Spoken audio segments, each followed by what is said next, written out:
રાજકોટ અગ્નિકાંડની ઘટના બાદ સુરત જિલ્લા શિક્ષણ અધિકારી પણ ઘોર નિંદ્રામાંથી જાગ્યા। તેઓ શહેરની તમામ શાળાના આચાર્યોને કડક સૂચના આપી કહ્યું છે કે શાળામાં લગાવવામાં આવેલા ફાયરના સાધનોની ચકાસણી કરવી જરૂરી છે।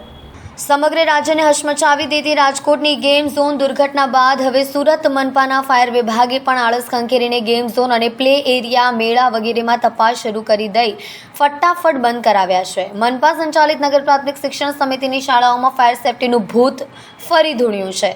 તક્ષશિલા કાંડ બાદ સમિતિની કેટલીક શાળાઓમાં હજી ફાયર સેફટીની સુવિધા ન હોવાની લેખિત ફરિયાદ પ્રાથમિક શિક્ષક મંડળે કરી હતી।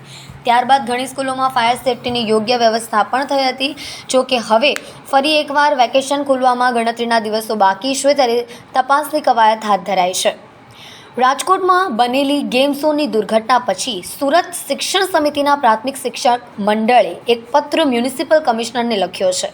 તેમાં સુરત પાલિકાની કેટલીક શાળાઓમાં જ ફાયર સુવિધા ઊભી કરવામાં આવી નથી તેવી ફરિયાદ છે।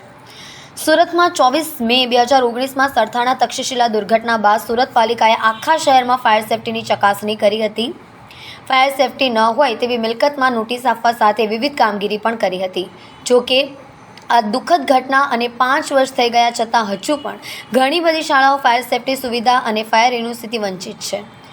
માત્ર મુખ્ય શિક્ષક આચાર્ય પર જવાબદારી નાખતો પત્ર લખી સંતોષ માનવાને બદલે બાળકોની સુરક્ષાને પ્રાથમિકતા અને મહત્ત્વ આપી તત્કાલ યુદ્ધના ધોરણે આ કામગીરી કરવામાં આવે તે ખૂબ જ જરૂરી છે તેવું મંડળ દ્વારા લખેલા પત્રમાં અનુરોધ કર્યો છે।